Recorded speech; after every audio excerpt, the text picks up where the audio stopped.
ربنا لك الحمد ملء السماوات والأرض وملء ما شئت من شيء بعد. Аламдардын жаратуучусу, анын рызкы берүүчүсү жана көзөмөлдөөчүсү Аллах Таалага чексиз мактоолор. Анын сүйүктүү элчиси Мухаммад пайгамбарыбызга салават саламдарды айткандан кийин баарыңыздар менен бейишке кирүүчү адамдардын саламдашуусу менен саламдашамын. Ассаламу алейкум ва рахматуллахи ва баракатух. Аллах Таала ата-энелерибиз аркылуу бул дүйнөдө эле бейиштен бир бөлүкчөсүн бизге берип койду. Ал бейиштин ачкычын энелердин таманнасында кылды. Бул бейиш эшигинин кадыры канчалык улук экенин билгин келсе, анда апасы дүйнөдөн өтүп кеткен адамдардан сурагын. Атасы өтүп кеткен адамдардан сурагын. Алардын жаназасын окуп, өз колдору менен кабырга койгон адамдардан сурагын. Алар өздөрүн кармай албай көз жаштарын төгүшүп ыйлашат. Анткени алар үчүн бул дүйнөдө бейиш эшигинин бири жабылды. Бул жашоодо ата-энелердин көзү тирүү болгону береке, бактылуулук жана өтө чоң сүйүнүч. Биз бүгүн бейиштин эшиги болгон ата-энеге жакшы мамиледе болуу жана аларга кызмат кылуу жөнүндө сүйлөшөбүз.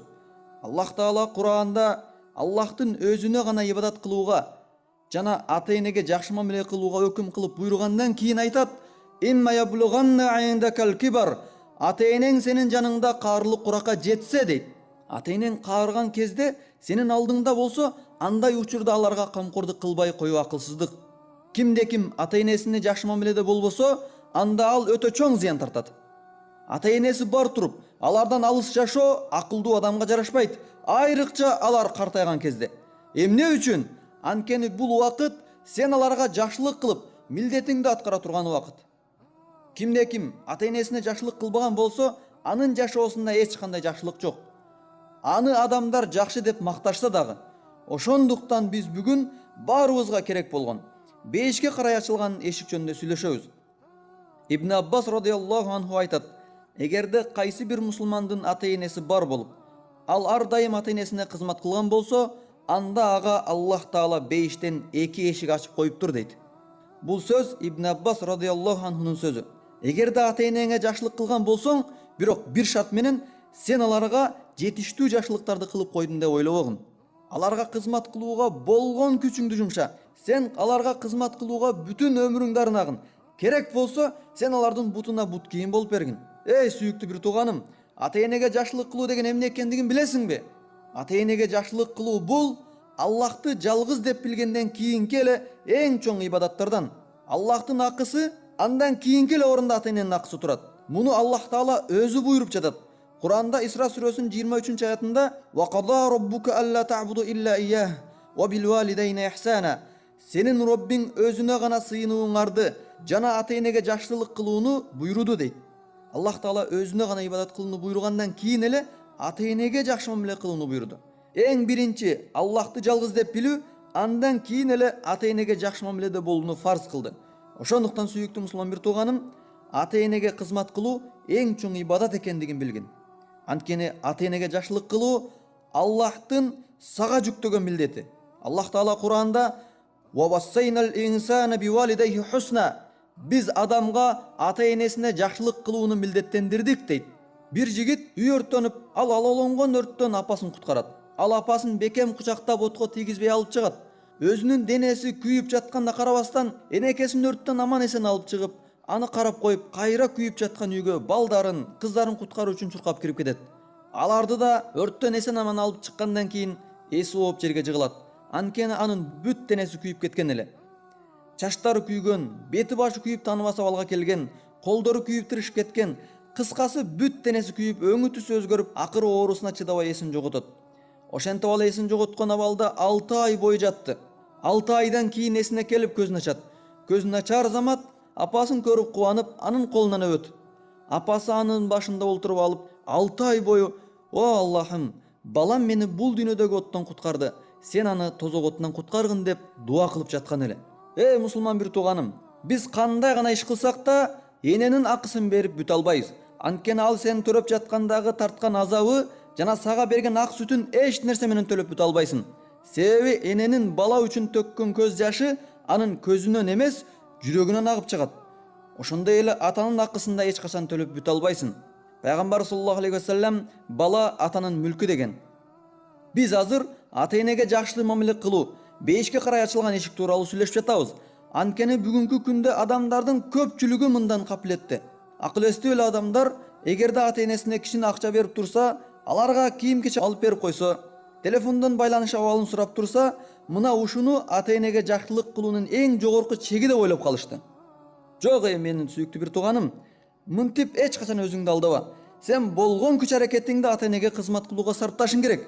Биз бала чакабызды, аялыбызды, жумушубузду, дос жарыбызды эч кимисин ата-энебизден жогору койбошубуз керек. Эмне үчүн? Анткени Аллах Таала өзү ата-эненин ордун башкалардан жогору кылды. Бирок көпчүлүк ушул нерсеге көңүл кош кылып, ата-эненин укугун тейлеп жатат. Эң биринчи орунга жумушу, андан кийин аялы, баласы, анан эс алуусу, андан кийин апасы, анан атасы болуп, мына ошентип жашоосу астын үстүн болуп, жашоодогу эреже бузулду.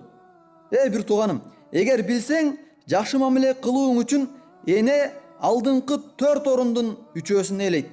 Хадисте келген, алгач эне, андан кийин атаң деген. Андан кийин башка нерселерге орун берсең болот. Эгерде жакшылык кылууда ата-энеңден бирар нерсени жогору кое турган болсоң, ошол нерсе себептүү тозокто азапталасың. Жумушуңду абзал көрсөң, жумушуң себептүү азапталасың. Балаңды жогору көргөн болсоң, балаң себептүү. Кайсы нерсени жогору көрсөң, ошол себептүү азапталасың. Сооданы жогору койсоң, соода себептүү азапталасың. Анткени жашооңдо эң негизги орунда турууга эң биринчи ата-энең акылуу. Эгерде ата-эне тирүү болгондо, анда аларга жакшылык кылуу үчүн башка иштериңдин бүт баары токтойт. Жашооңдогу бүткүл пландарың токтоп турат ата-энеңдин кызматын кылганга чейин. Урматтуу мусулман бир тууганым, эне баарынан биринчи орунда турат. Мен бул сөзүмдү кайра кайталоодан тажабайм. Дагы айтам, эне баарынан биринчи орунда турат. Мына ушул тартипте эненин укугу жашоодо өз ордуна коюлушу керек. Аллах Таала баарыбызды туура жолго баштасын. Ооруканада иштеген бир врач аял ага апасын дарылатуу үчүн жашы 30-дан ашкан Мухаммад деген адам келгенин айтып берет. Ал ооруканага апасынын колунан бекем кармап алып кирип келет. Ал эми апасы болсо жолугун жумалап, баласынын колунан тиштегилеп, бетине түкүрүп келатты. Ал эми баласы болсо жылуу жүз менен аны жетелеп ооруканага кирип келди.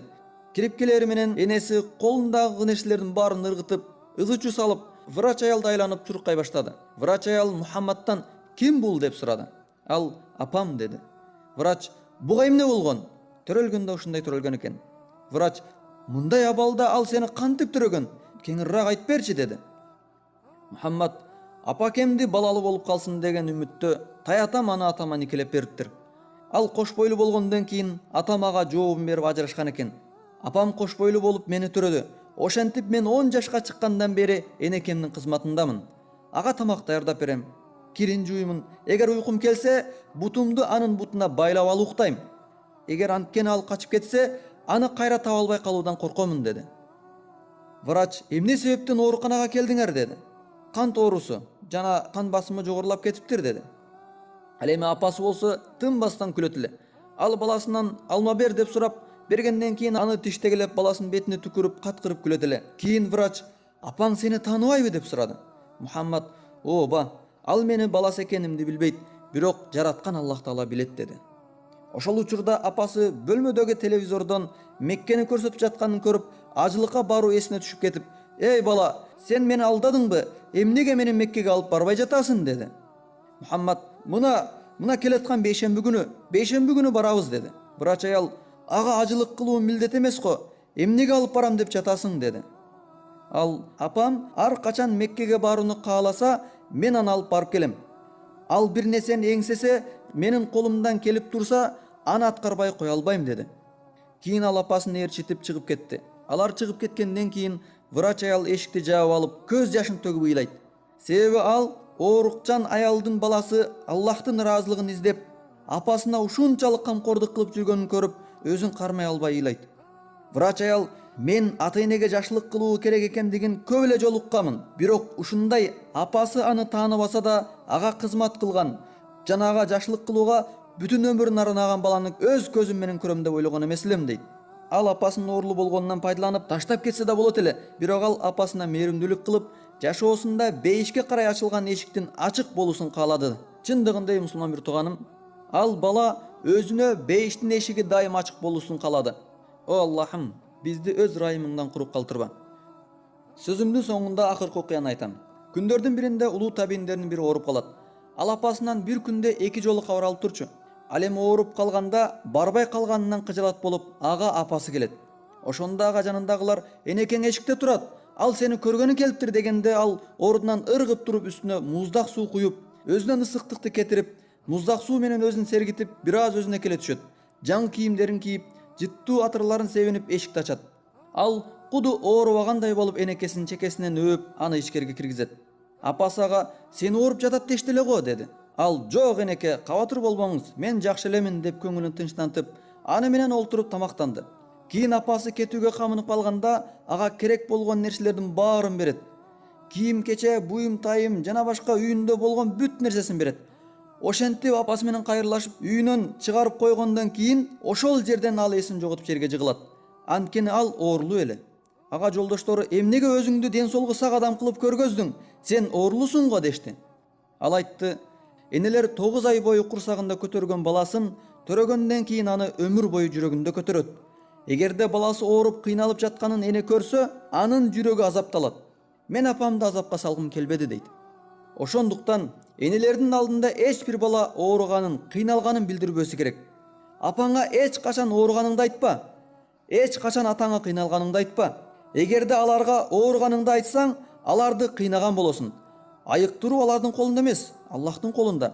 Ооруганың тууралуу эч качан айтпа. Аларга дайыма мен жакшымын деп айткын. Карыз болгонуңду ата-энеңе эч качан айтпагын. Аларга дайыма менде баары жакшы деп айткын.